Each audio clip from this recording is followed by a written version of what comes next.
Boa noite então a todos, novamente, que Deus nos abençoe e vamos prosseguir com os trabalhos da noite, elevando o nosso pensamento ao Pai, agradecendo pela dádiva da vida, agradecendo por esta casa, agradecendo pelo Espiritismo, por Jesus, por todos os exemplos e por todos os trabalhadores que mantêm essa doutrina de pé. Mestre amado Jesus, que os seus trabalhadores possam continuar firmes no propósito de servir, no propósito de ajudar, no propósito de amparar a qualquer criatura que adentra esta casa, Senhor, que ela encontre o que ela veio buscar: carinho, consolo, amparo, esclarecimento. Mestre Jesus, abençoe igualmente os desencarnados que buscam esta casa. Abençoe também, Senhor, todos os hospitais e casas de repouso da nossa região. Mestre amado Jesus, que eu possa transmitir as suas palavras o mais claro possível esta noite. Desde já agradeço, muito obrigado.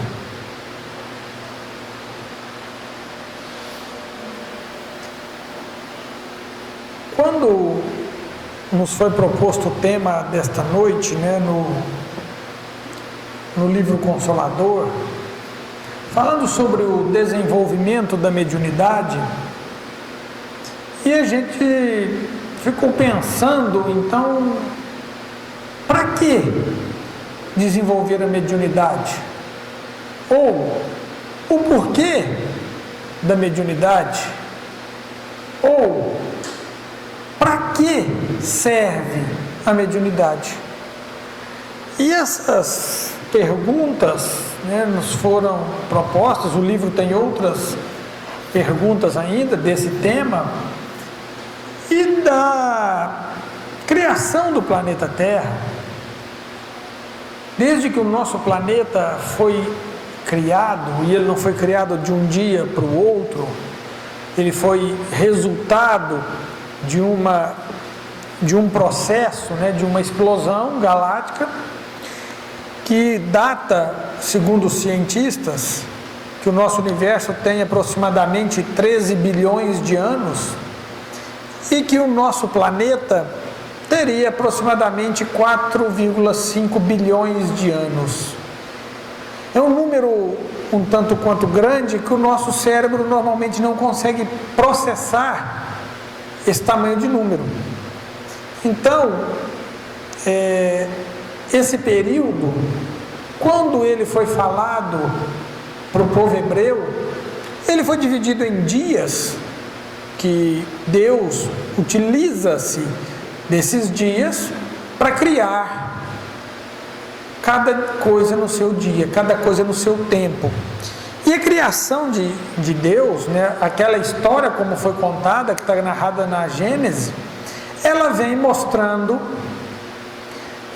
dia após dia, ou era após era, ou período após período, que coincide muito bem com os 6 dias que Deus gastou para criar o mundo e os seus seres.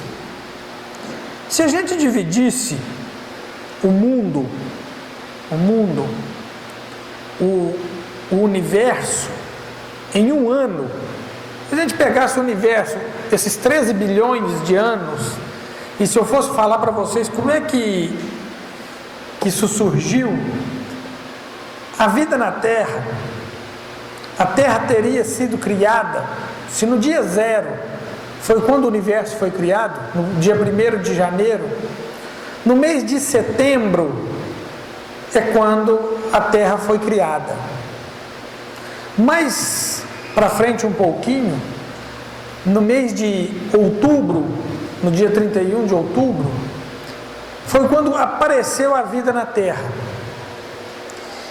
E o ser humano, a espécie humana, apareceu na Terra no dia 31 de dezembro, às 19 horas e 12 minutos aproximadamente.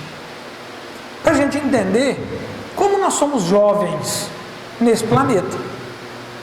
Quando foi de se efetivar então a criação da raça humana, o Homo sapiens, quando ele realmente estava pronto nesse planeta, para que esse planeta pudesse já abrigar uma espécie mais inteligente, porque aqui já tinham passado eras, saindo dos indivíduos unicelulares até os indivíduos complexos, mais complexos que nós temos, que são os mamíferos, ao qual nossa classe está incluída. Naquele momento nós tínhamos dois tipos de espíritos presentes para que se formasse a raça humana. O primeiro grupo, um grupo que veio acompanhando esse processo. Ele veio evoluindo com a Terra nesse processo. Dia após dia, século após século, milênio após milênio, ele veio evoluindo com a Terra. Somos nós. Nós somos a mistura desse primeiro grupo, junto com o segundo grupo, que são espíritos que não são oriundos deste planeta Terra. São espíritos que foram trazidos para cá. Eles começaram esse processo evolutivo provavelmente em outro planeta, em outro orbe, e foram convidados a esse planeta porque eles já estavam num desenvolvimento intelectual muito avançado e um desenvolvimento moral muito distante deste. O desenvolvimento moral não acompanhou o desenvolvimento intelectual. E esses espíritos foram convidados a se retirarem desse planeta, um planeta bem mais evoluído, e foram abraçados e foram acolhidos por Jesus. Segundo a doutrina espírita, o grande coordenador desse planeta, o governador geral da Terra, acolhe então esses espíritos para que, juntando essas duas classes de espíritos, ele podia alavancar a evolução no planeta Terra e também podia, e também podia dar uma segunda chance a esses povos. Então, na junção com esses dois grupos de seres desviados do caminho, mais ou menos, segundo a literatura espírita, porque normalmente hoje das correntes religiosas que a gente acompanha falar nisso, nós estamos falando do espiritismo, que fala mais incisivamente desse mundo de regeneração que está chegando, aonde vai haver novamente essa divisão, onde nós estamos com um intelecto muito desenvolvido, graças a Deus, e às vezes com o nosso sentimento ou a nossa moral que não está acompanhando o nosso desenvolvimento intelectual. Visto que nós estamos no século 21, no ano de 2022, e nós ainda temos vários focos de guerra pelo mundo, agora mais em evidência, que é a guerra da Rússia contra a Ucrânia, mas nós não podemos esquecer que os nossos irmãos do continente africano vivem em guerra, alguns países. Nós não podemos esquecer dos nossos irmãos do Oriente Médio, que ainda também vivem em guerra. Essa não é a única guerra do nosso planeta, mas essa guerra serviu para mostrar como nós, seres humanos, estamos ainda atrasados, moralmente falando. Nós estamos com um planejamento de povoar um outro planeta. O planejamento de povoar Marte é real, ele já tem data das primeiras pessoas que vão a Marte, e nós ainda não estamos conseguindo conviver entre nós, pessoas da mesma espécie e não da mesma raça. Aconteceu que esse grupo, vindo para a Terra, eles iam perder alguns confortos que lá eles tinham. Exemplo, um ventilador. Vocês querem desligar o ventilador aqui para ver como é que vai ficar? Nós podemos apagar as luzes também e o microfone, e nós vamos sentir algumas dos nossos mimos que nós temos aqui nesse planeta hoje. Eu não estou falando do telefone não, do smartphone, da internet, onde hoje a gente pode ligar o nosso telefone e ver uma pessoa do outro lado e conversar com o neto que está do outro lado do planeta. Nós podemos conviver com pessoas que antigamente a gente via uma vez e praticamente não se via mais. Mas Jesus, na constituição desses corpos, ele colocou um mecanismo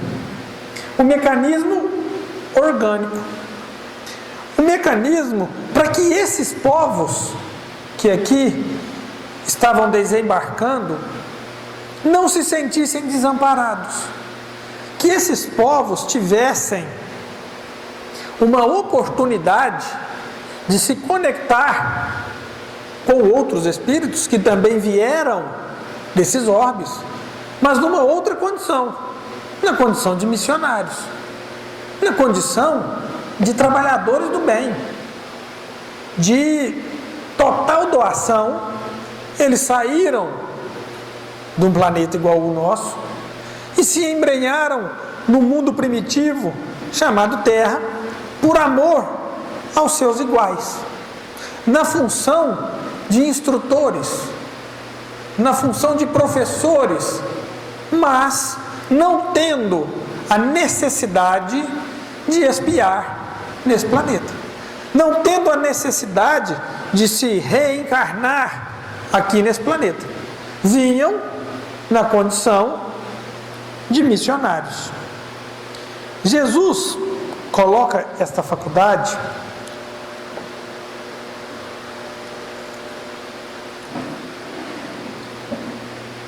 na constituição orgânica do nosso corpo, espécie mais evoluída da Terra, ou teria que ser a mais evoluída da Terra. Mas ele nos dá essa oportunidade para que nós nos conectamos, a gente tenha essa conexão com o plano espiritual. E quando Jesus faz isso, ele alavanca mais ainda o progresso dessa nova raça, dessa nova espécie que estava surgindo nesse planeta. Os nossos antepassados mais recentes, nós estamos falando que a raça humana está na Terra há aproximadamente 100 mil anos. Há 30 mil anos nós temos um convívio com os nossos cães, por isso essa relação ela é tão íntima. Nós temos aproximadamente 30 mil anos de convívio com os cães, e aproximadamente de 10 a 5, não é bem definido, mas acredita-se que nós já temos 10 anos de relação com os nossos gatos. Então por isso que nós temos tanta simpatia mais pelos cães do que pelos gatos. Mas a primeira obra religiosa que veio povoar o nosso planeta, alguém que sabe qual é, gente? O primeiro livro religioso que nós temos conhecimento dele, alguém sabe me falar? Quem? Falou? A Bíblia. Bom, a Bíblia começa com quem?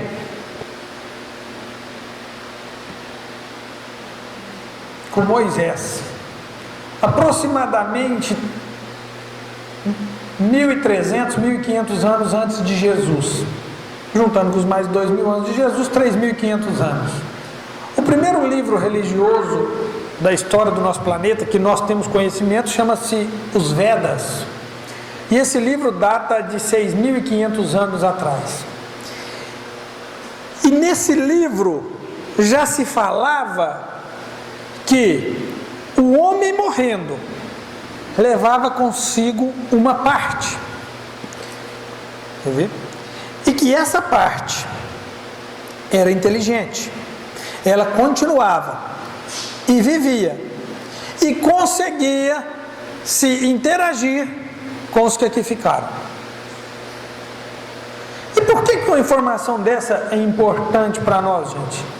Porque não foi o Espiritismo que inventou a mediunidade, não foi o Espiritismo que criou a mediunidade, tampouco descobriu a mediunidade.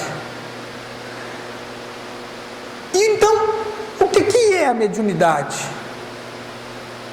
Olha, a mediunidade, a definição que se dá dela é a faculdade orgânica da espécie humana.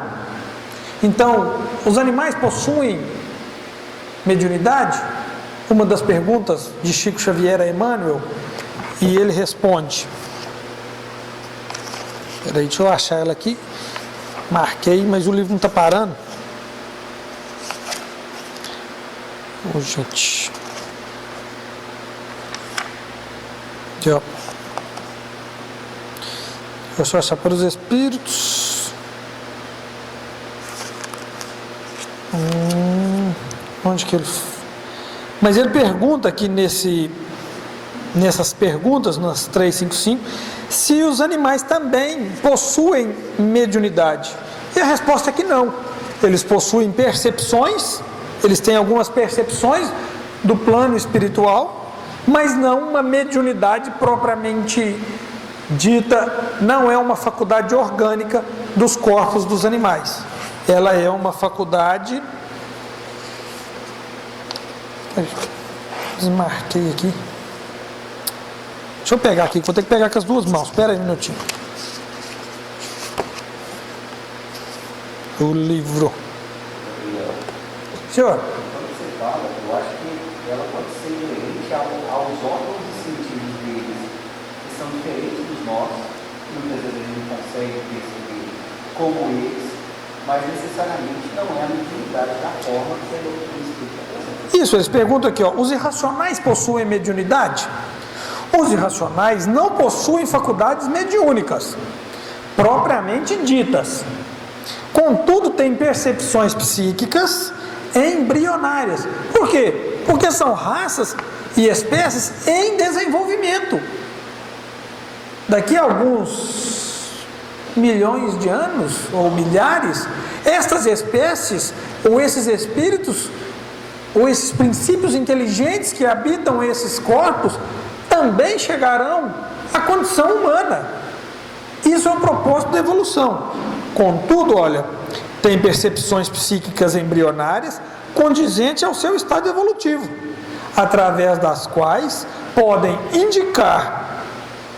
indiciar as entidades deliberadamente perturbadoras com fins inferiores, para estabelecer a perplexidade naqueles que os acompanham em determinadas circunstâncias.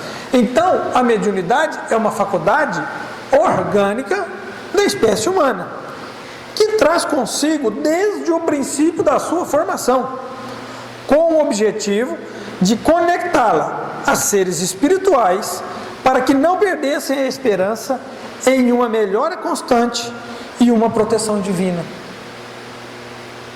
Isso é mediunidade. Essa é a função da mediunidade. A mediunidade é uma faculdade do corpo. E não se fala aqui se ela é de gente pobre ou de gente rica, de gente nova ou de gente velha. Ela é orgânica da espécie humana. Nem fala se ela é boa ou se ela é ruim. Então, qual é o objetivo? Sim, e nem de espírito evoluído ou atrasado, ou de espíritos bons ou de espíritos ainda maus. Porque às vezes um espírito não é, ele é evoluído intelectualmente, mas ele ainda é mau. Como esses espíritos que vieram para cá, eles eram evoluídos intelectualmente, evoluídos, mas não eram evoluídos moralmente. Então eles tinham conhecimento, eles tinham inteligência avançada, mas o sentimento ainda estava muito rude, o sentimento ainda estava muito embrutecido. Mas eles tinham a mediunidade quando vieram para cá. E qual que é o objetivo da mediunidade, gente? O que vocês acham?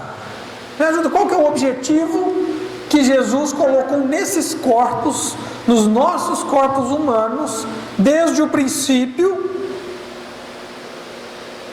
essa faculdade, ou esse mecanismo?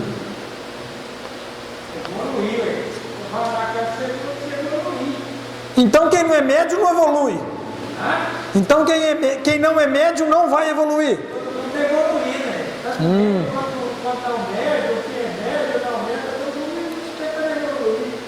Então vamos lá, quem mais? Me ajuda. Qual que é o objetivo da mediunidade? Permitir uma conexão com planos superiores, absorver deles conhecimentos, conselhos, orientações, trazendo progresso para a humanidade. Quase perfeito.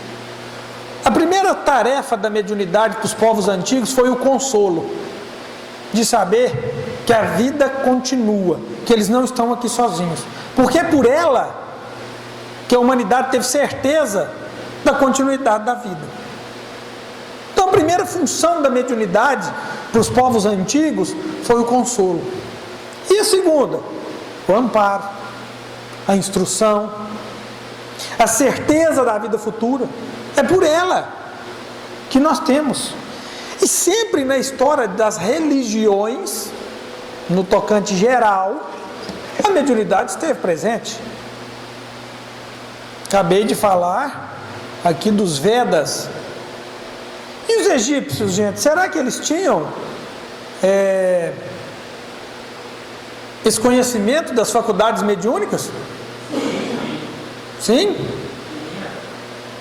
Nesse estudo eu descobri que os egípcios tinham um livro que ele se chamou depois Livro dos Mortos, nome interessante. Era um pequeno livreto de instruções para que o morto, como ele deveria se comportar logo após a morte.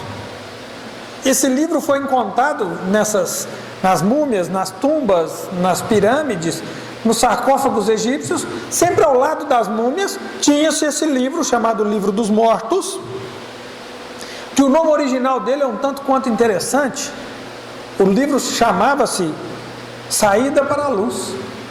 Olha aonde esse povo egípcio estava, e esse livro era enterrado junto com o morto, porque eles tinham tanta certeza da vida futura, por conexões, por contato, através da mediunidade, que eles já sabiam como essas pessoas deviam se portar logo após a morte. E esse livro era enterrado juntinho, sempre do lado da múmia, porque todos eles eram mumificados. Não só os grandes faraós eram mumificados, mas a população egípcia no geral, ela era mumificada. Todo mundo era mumificado, uns com mais pompa, outros com menos. Mais ou menos igual a gente enterra nos nossos caixões hoje, né? Um que tem muita condição, num caixão mais bonito. Esses dias eu vi que nos Estados Unidos tem um caixão lá, antiguíssimo, já um modelo de caixão, que é usado para uma classe riquíssima. Eu nem não sabia, um caixão de metal, lindo caixão, dá vontade da gente dormir nele, parece uma cama dessas boxes. Então, mais ou menos acontecia com os egípcios. E os gregos, gente, eles também faziam uso da mediunidade? O que vocês acham? Como é que chamavam os gregos, os médiuns gregos daquele tempo, e romanos? Se eu começar a falar, alguém vai lembrar.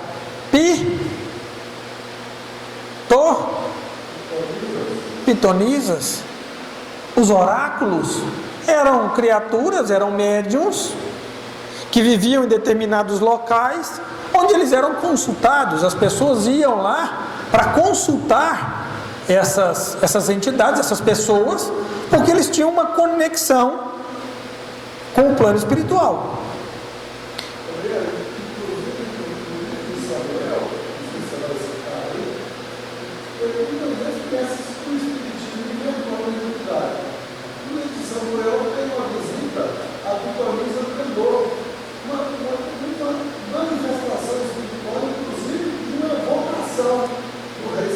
nós vamos chegar lá.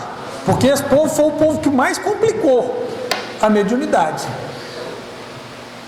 Entre os celtas, na comunidade dos celtas, que era também uma raça, tinha os grandes druidas ou druidas daquele povo. Os druidas já tinham um uso da mediunidade um pouco diferente. Eles utilizavam a mediunidade ao ar livre, às sombras do carvalho. Era onde eles tinham a melhor conexão com o plano espiritual. Era onde tinha, então, esse contato com esses seres espirituais mais evoluídos. Não todos os druidas, né? Mas os druidas seriam os religiosos daquele povo, ou as pessoas que pregavam e que ensinavam as ideias religiosas daquele povo. Então eles faziam isso na natureza, eles não tinham templos fechados. E segundo a história, existia um povo na Mesopotâmia, chamado caldeus, que eram os maiores estudiosos da mediunidade do mundo antigo.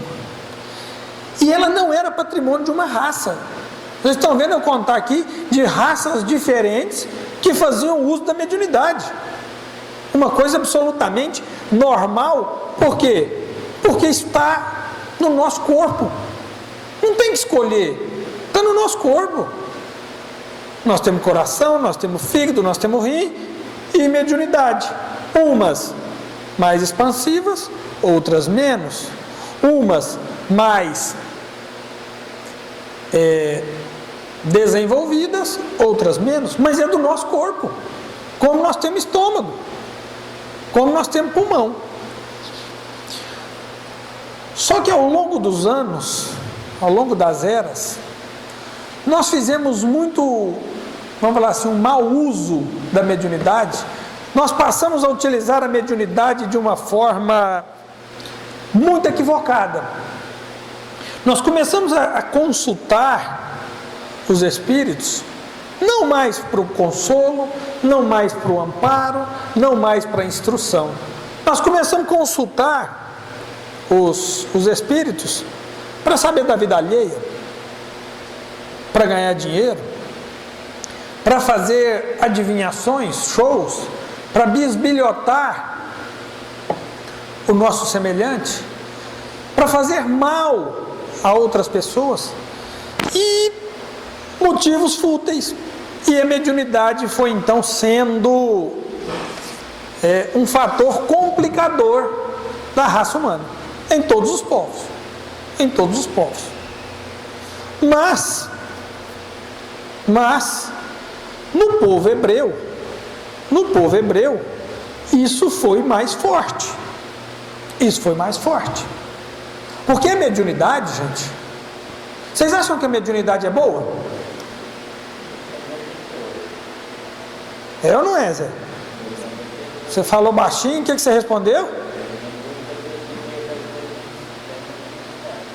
Você falou uma palavra interessante aí, você falou depende. E aí, gente, mediunidade é boa ou não? Depende da forma que vai ser usada. Depende. A mediunidade não é boa e nem ruim, porque dela depende como nós vamos fazer o uso dela. A mediunidade é igual ao dinheiro. Dinheiro é bom ou dinheiro é ruim? Depende do uso que a gente faz dele. Se a gente tem o dinheiro e o nosso dinheiro serve para muitas pessoas, se a gente tem o dinheiro, a gente senta em cima do baú, guarda ele debaixo do colchão, passa uma vida sem gastar, sem promover o crescimento, sem fazer o nosso dinheiro funcionar, servir as outras pessoas, esse dinheiro foi bom? Se esse dinheiro faz a gente brigar, faz a gente ter inimizade por causa de dinheiro, foi bom? Mas se o nosso dinheiro faz alegria, se o nosso dinheiro gera emprego, se o nosso dinheiro gira a economia, se eu vou lá, tenho meu dinheiro, eu compro alguma coisinha, eu dou emprego para alguém, eu faço esse dinheiro girar, levar o sustento para outra pessoa, o dinheiro é bom? É ótimo, é ótimo. Se o dinheiro me faz ter amigos, não é comprando, muito bem dito, Ou o dinheiro me faz ter inimigos, ele é bom ou ele é ruim. Se o meu dinheiro serve para ajudar, ótimo. Se o meu dinheiro não serve para ajudar, ele é um complicador. Idêntico à mediunidade. Se a mediunidade me joga para frente, ótimo. E se a minha mediunidade me joga no buraco? Péssimo. Péssimo. E o João de Deus? Alguém aqui tem dúvida da mediunidade do João de Deus? Tem dúvida do que aquele homem fazia? A grandeza da mediunidade do João de Deus?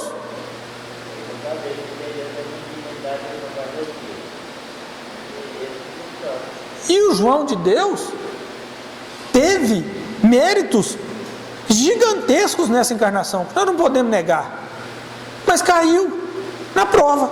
A mediunidade dele, ora foi boa, ora levou ele para o buraco, ora foi excelente. O tanto de pessoas que ele ajudou, o tanto de pessoas que rezou para ele e que reza ainda, apesar das coisas que ele fez, porque ele curou e salvou muitas pessoas, mas ele caiu na prova, aonde ele tinha uma fraqueza. Foi lá que ele caiu. Porque nós vamos cair, gente, nem onde nós somos fortes, não. Nós vamos cair nas nossas fraquezas. Se eu já superei a questão do dinheiro, mas eu não superei a questão do sexo, por exemplo, é lá que eu vou cair, é lá que eu vou ser testado, é lá que eu vou ser posto à prova. O adultério, é lá que vai ser que eu vou ser colocado. Não é na questão que eu já resolvi, não. Porque aqui está resolvida, está resolvida. Acabou. Agora as outras questões é que nós vamos cair.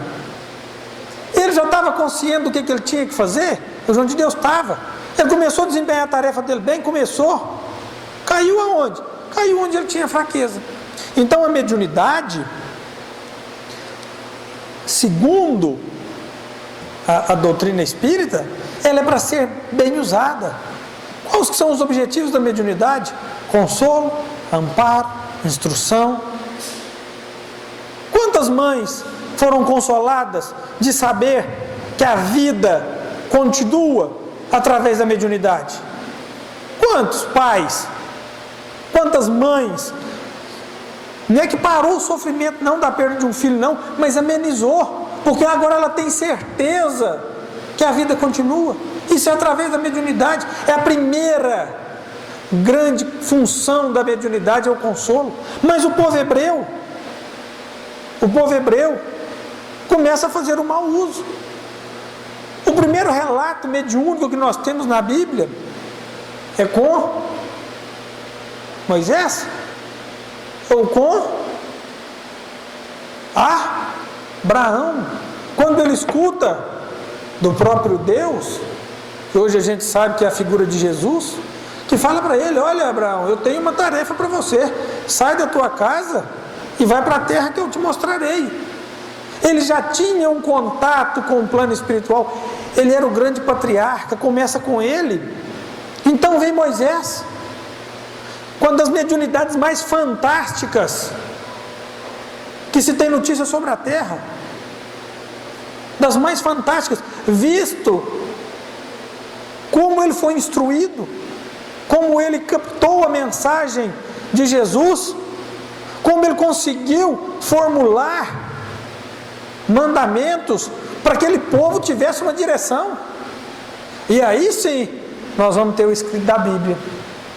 É na Bíblia que Moisés escreve e recebe os 10 mandamentos, mas é lá que ele recebe outros mandamentos tão grandes quanto os 10, como amarás o teu próximo como a ti mesmo, ou amarás a Deus de toda a tua força, de toda a tua alma e de todo o teu coração.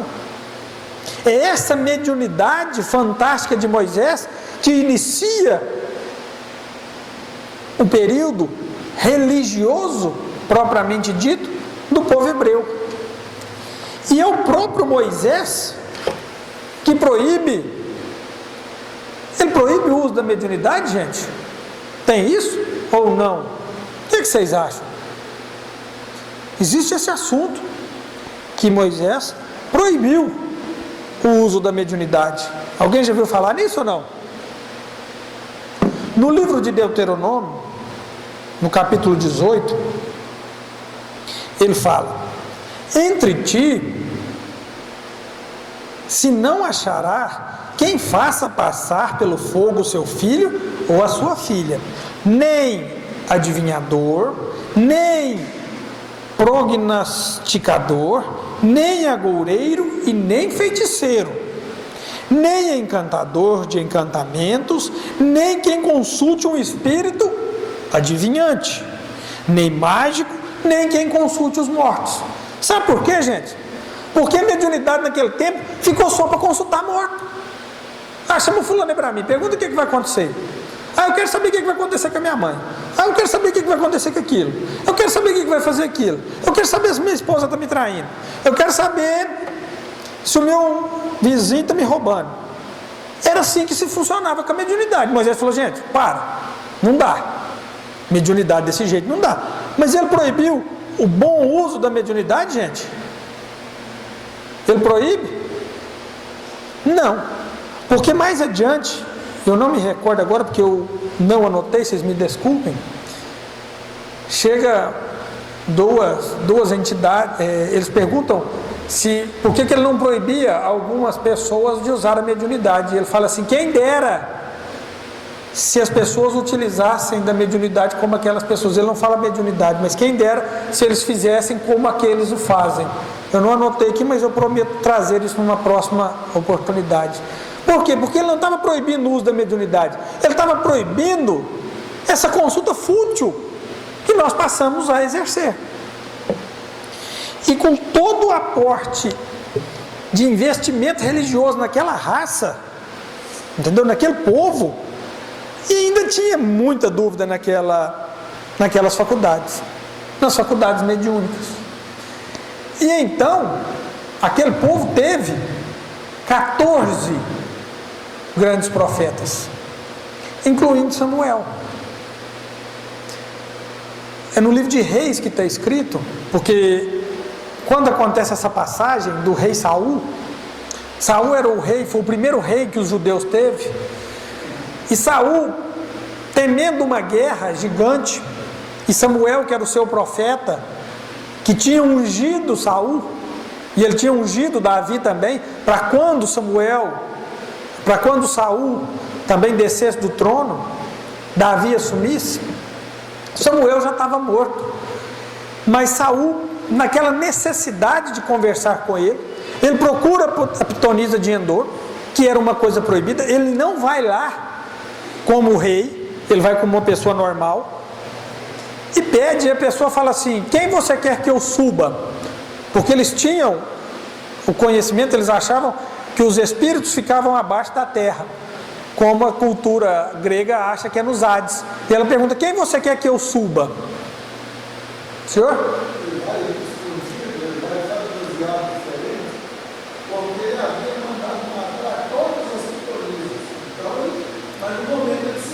Ele precisava, ele tinha mandado matar todas. Só que quando ela faz subir Samuel faz uma reverência a uma realeza, porque ele era rei. E ela fica extremamente nervosa e apavorada, fala assim: você veio me matar, você é o rei, você veio me matar. E ele fala: não veio matar não, eu preciso dessa conversa. E ele tem-se então uma reunião mediúnica, onde Samuel consulta com ele, conversa com Saul sobre a guerra do dia seguinte, sobre a batalha do dia seguinte. E Saul faz uma pergunta muito difícil para Samuel, pergunta se ele venceria a batalha. E ele fala com ele: amanhã você e seus filhos estarão comigo.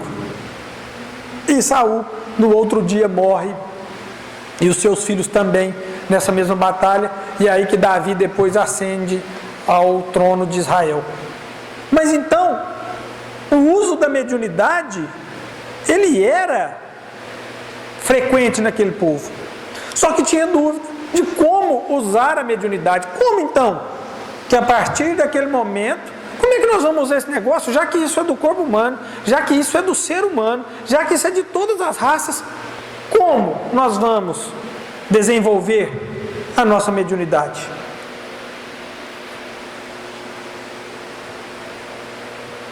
E então, eis que vem à Terra o governador geral desse planeta, Como é que ele chama, gente? Ainda bem que vocês estão sabendo que é Jesus. Porque o João já sabe? Quem que é o governador do planeta, eu já contei para ele.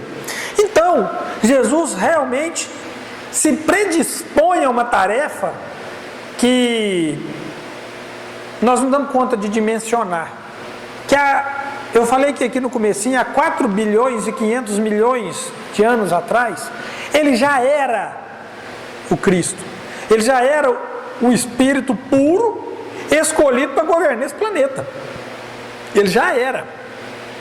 E depois desse tempão todo, acredito eu que ele não reencarnou nenhuma vez, e ele se predispõe a essa tarefa de ter que vir aqui e se reencarnar nesse povo rude, ao qual ele tinha feito um compromisso de auxiliar esse povo a voltar da terra de onde eles tinham vindo, voltar ao reino, ao paraíso que eles tinham perdido. Jesus faz esse compromisso e vem em pessoa cumprir esse trato com esse povo. E é aí que ele ensina como deve ser usada a mediunidade. Como, então, deve-se usar a mediunidade? Como que Jesus ensinou, gente, a gente a usar a mediunidade? Como Jesus nos disse para portar com os nossos semelhantes?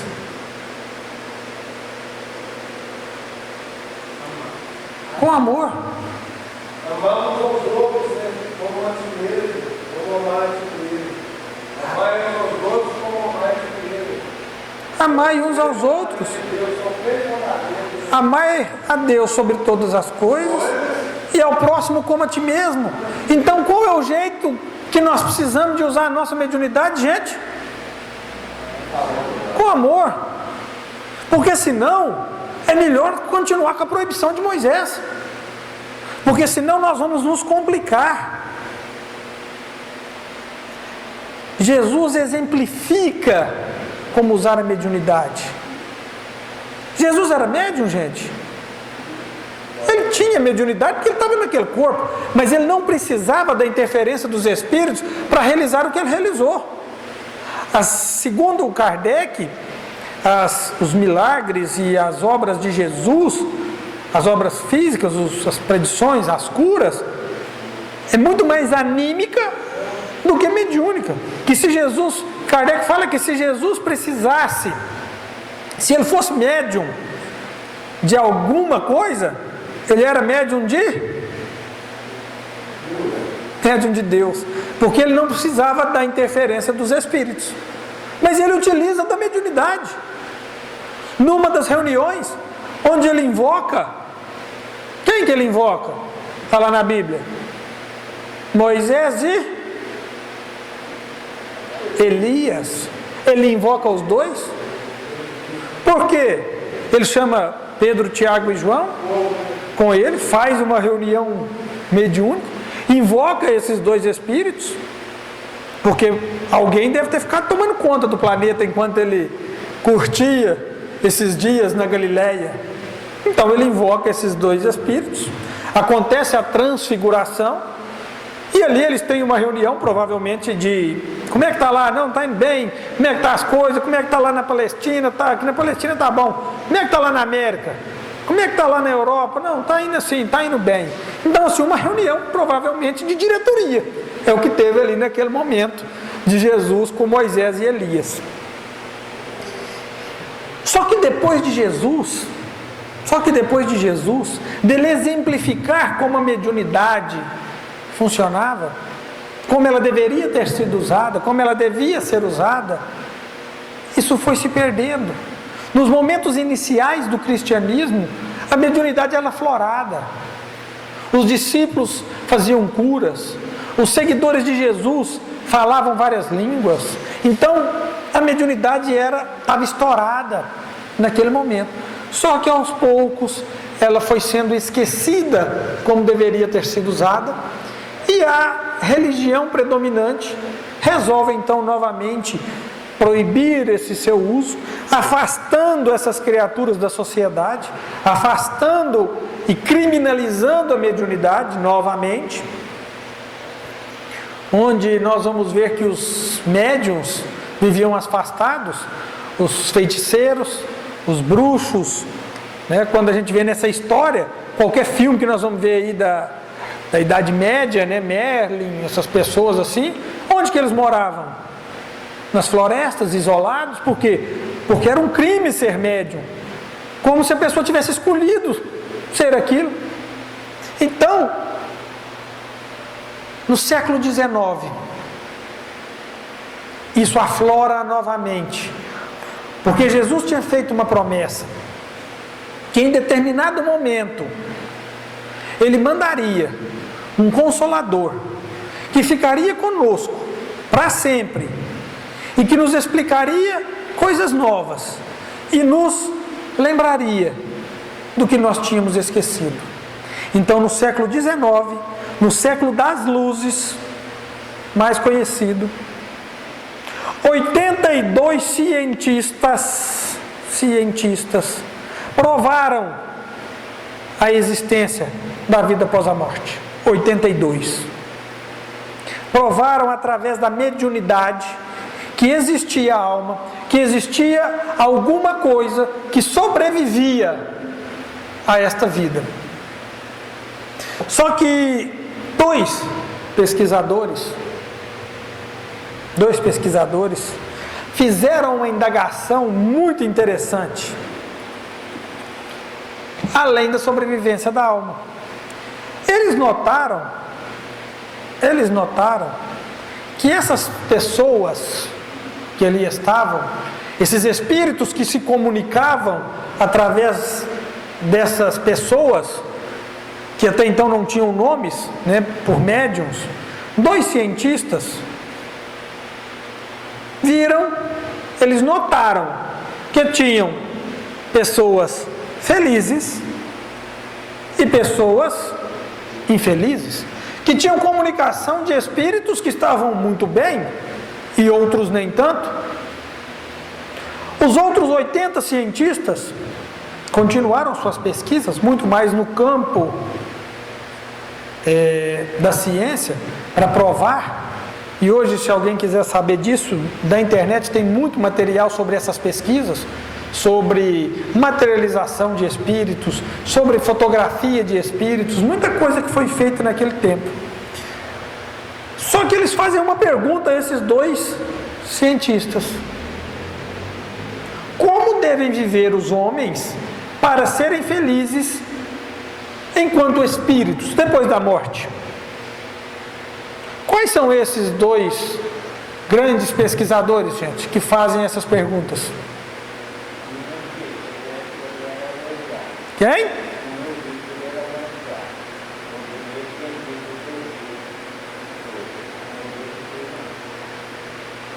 Os dois cientistas, os dois, vamos mudar a pergunta para vocês me ajudarem, gente, porque eu preciso que vocês me ajudem. Quais são os dois principais construtores da doutrina espírita? Allan Kardec, amém. E a segunda? E o segundo grande colaborador da doutrina espírita? Daquele tempo. Leon Denis. Chico Xavier morreu tem poucos dias.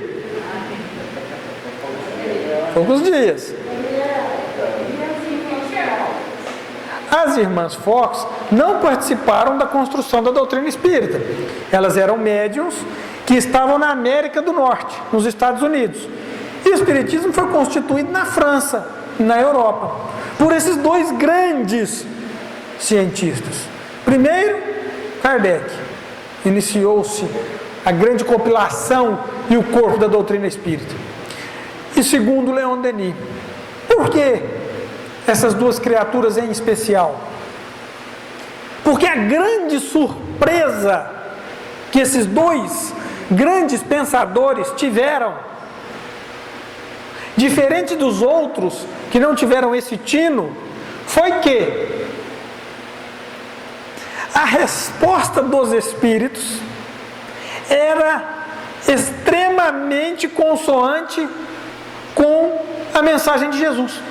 Eles falaram assim, opa, peraí, a moral que esses espíritos aí estão falando através dessas médiuns, dessas crianças, parece que eu já escutei isso em algum lugar, parece que eu já escutei isso na igreja. Eles estão falando que para a gente ser feliz depois da vida, depois que para os espíritos serem felizes, ele tem que adotar uma conduta honesta, uma conduta boa, uma conduta coerente. Peraí, quem falou isso? Jesus. E aí eles se debruçam em cima da moral de Jesus. Aí a proposta dos espíritos era semelhante, consoante com a de Jesus.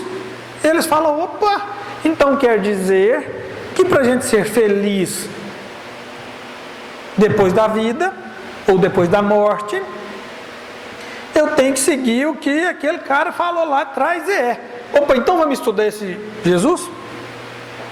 E Leon Denis traça obras fantásticas sobre o cristianismo, sobre a vida depois da morte, sobre o plano espiritual, em concordância extrema com o Evangelho de Jesus. Kardec, buscando esse conhecimento, formula qual obra, gente? Principal.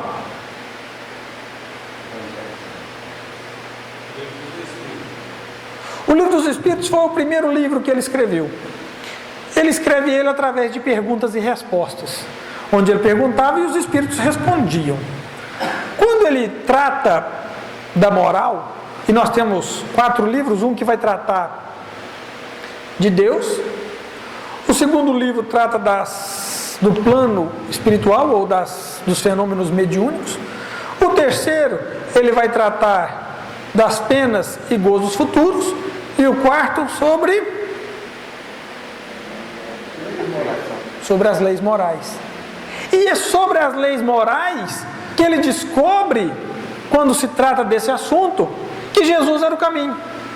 É aí que ele entende, que fala, opa, nós precisamos voltar lá naquele negócio chamado Evangelho, lá naquele livro chamado Bíblia, ao qual tem muita sintonia com os Vedas, com o Bhagavad Gita, com o Alcorão, com todos os filósofos, com Platão, com Sócrates, com Hermes Trismegisto. Falou assim, mas espera aí, essa mensagem veio de um lugar só, para todos os povos, para todos os povos.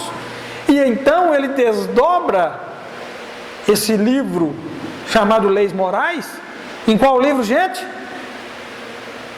No Evangelho segundo o Espiritismo, onde ele vai estudar a moral do Cristo. Ele larga todos os aspectos que podia ser questionável. O que não se pode questionar da Bíblia? A moral. É o que não pode se questionar. Jesus nasceu em Belém ou nasceu em Nazaré? Se ele era Jesus de Nazaré, por que ele nasceu em Belém? Ah, não sei. É questionável? É questionável?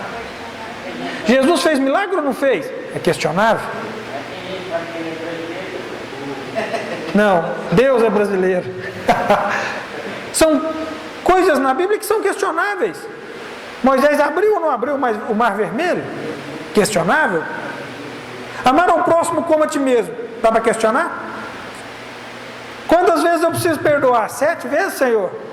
Não, 70 vezes 7. Dá para questionar? Faça ao outro o que queres que ele te faça. Dá para questionar? Ofereça outra face. Dá para questionar? Então, gente, como que nós temos que viver a mediunidade? Como que nós temos que desenvolver a nossa mediunidade? Com amor, em favor do próximo. Principalmente, exercer a nossa mediunidade com Jesus. É esse o objetivo nosso, enquanto médiuns, enquanto seres humanos. Isso é que é o fundamental do desenvolvimento da nossa mediunidade. Nós devemos desenvolver a mediunidade não para sermos bons médiuns, mas para sermos médiuns bons, porque aí nós cumprimos o nosso papel. João de Deus era um bom médium, gente? Sem sombra de dúvida. Fazia as cirurgias que ele fazia, sem sombra de dúvida. Ele era um médium bom?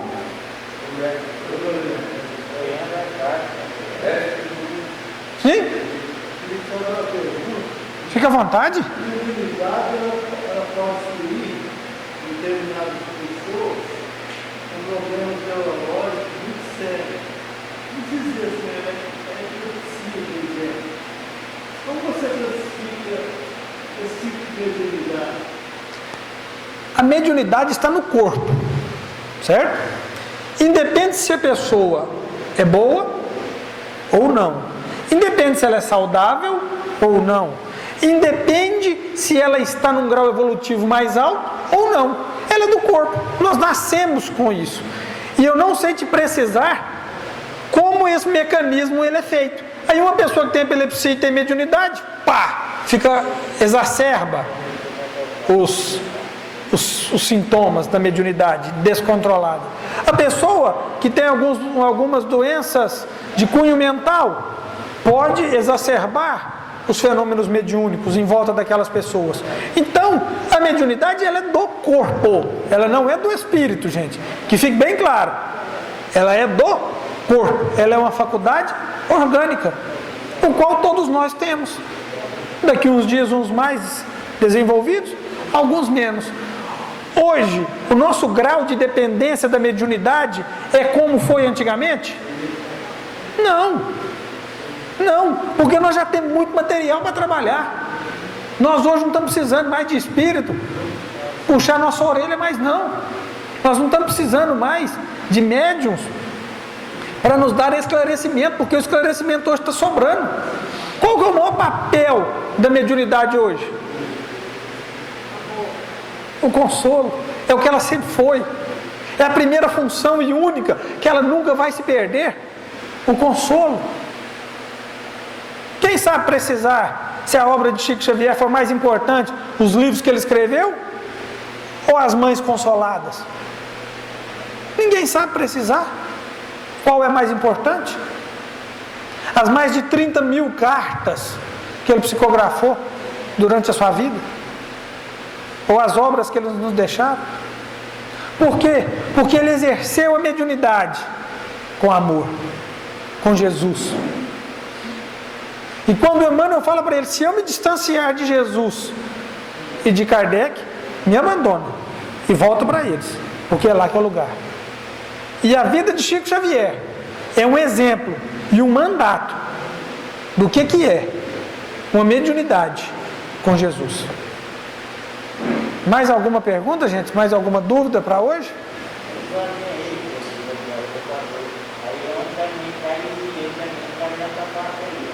A mesma coisinha. Podemos considerar que o dinheiro é a mediunidade de hoje. Vamos fazer o bom uso ou vamos fazer o mau uso? Depende de nós. Mas hoje nós temos instrução, material e subsídio para saber como usar a mediunidade. Porque nós temos obras fantásticas dentro da doutrina espírita para que se esclareça e como se deve proceder com a mediunidade. E Emmanuel foi muito feliz quando ele disse que o Espiritismo não era a religião do futuro, mas o futuro das religiões. Que esse material está aí, disposto às claras, para quem quiser consultá-lo. Muito obrigado, gente. Por hoje, estouramos o tempo. Alguém se prontifica a fazer a prece para nós hoje? Ou eu vou ter que escolher?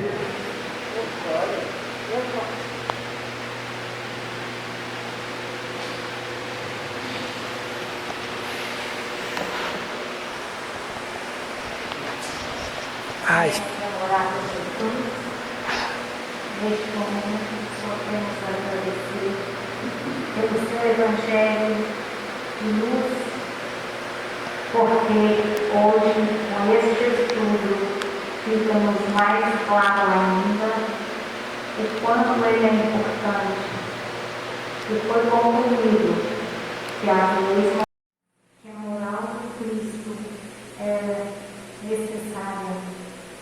bem suficiente para a nossa melhoria, para o nosso crescimento, para a nossa evolução. Se agarrarmos nos seus ensinos, temos a certeza de que estaremos no caminho reto, no caminho da salvação. Ampare-nos, Mestre Jesus, nos orientando, dando-nos a cada dia mais o fortalecimento necessário para entendermos as suas mais belas frases. Sois luz, brilhe a vossa luz, porque sabemos que temos o potencial divino dentro de nós. Obrigado, Mestre Jesus, por tamanha luz que nos deixaste nesta terra. Que assim seja.